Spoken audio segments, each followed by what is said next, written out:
Hello. All right. So I got asked a great question. I think it was on YouTube. Let me move my microphone. I'm trying to test out my new headset. Which was, hey, Heather, when I'm focusing on maintenance, should I also be focusing on average weight, or should I focus more on daily weight?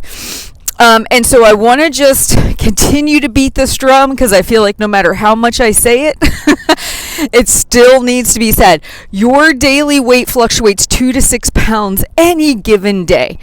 Your daily weight is insignificant. The one daily time you weigh in of itself, that one piece of information doesn't tell us very much as far as progress goes.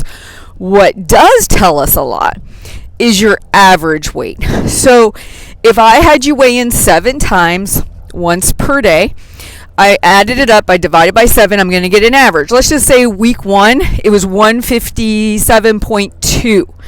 Then I averaged all the next week, and it was 157. Then I averaged the following week, and it was 156.5.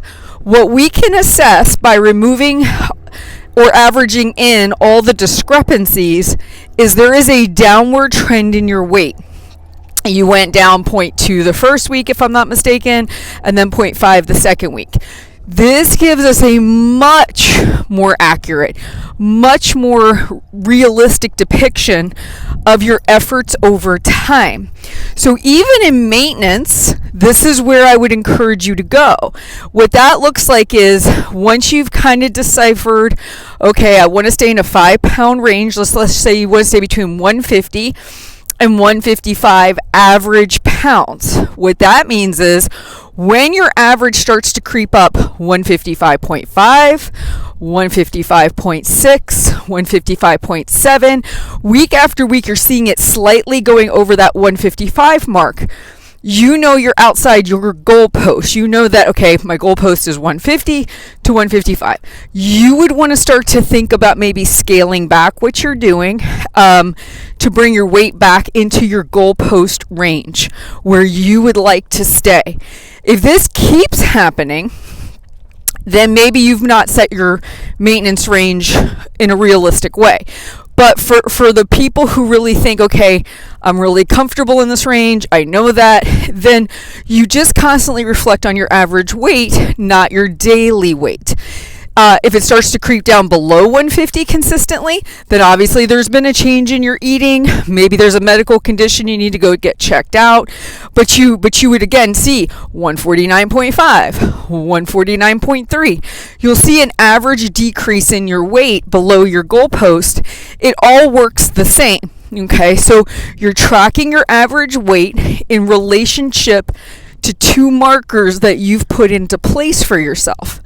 And what you're watching is to see if it stays inside that range, whether it's your maintenance range or if in this case, if you're trying to lose weight, right, it would be, oh, this week my average weight was 155. Next week it was 154.3. Great. That means you lost about 0.7 pounds, right? So your average weight takes all the data and gives you a number. You add it up, divide by 7, and gives you a number. Or if you only weigh 3 times, you add up, divide by 3. The only time that this would not work is if you're a weekly weigher. That's going to be a little different because you don't have numbers to average. But if you're weighing in probably I would say at least 3 times a week. If you're weighing in at least 3 times a week, you can get an average from that and have some kind of a marker to tell you where you're headed. This is hugely helpful because as a maintainer, you have a huge dinner one night and your weight is 156. You could go into panic mode. Be like, oh my gosh, I got to diet hard. I just hit 156. I'm outside my range. Look at your average weight. It's not going to say that. That's what's nice about averages. It's not going to take any major cuts because you've lost a little one week or day, and it's also not going to jack up through the roof because you gained some. It's going to average it in for you. It's great. So that way you get that more honest depiction. So the short answer is average weight for the win. Focus on it whether you're losing or maintaining. The big difference is with maintaining, you're going to be staying between your two goalposts that we talked about. And you're watching that your average doesn't creep outside of that range. And if so, then you would want to take some kind of action possibly, right? Depending on what's happening. So I hope this helps. You guys have a great day. Please like and subscribe to me on YouTube. Share these videos and let me know in the comments how I can better help you. You guys take care and I'll talk to you soon.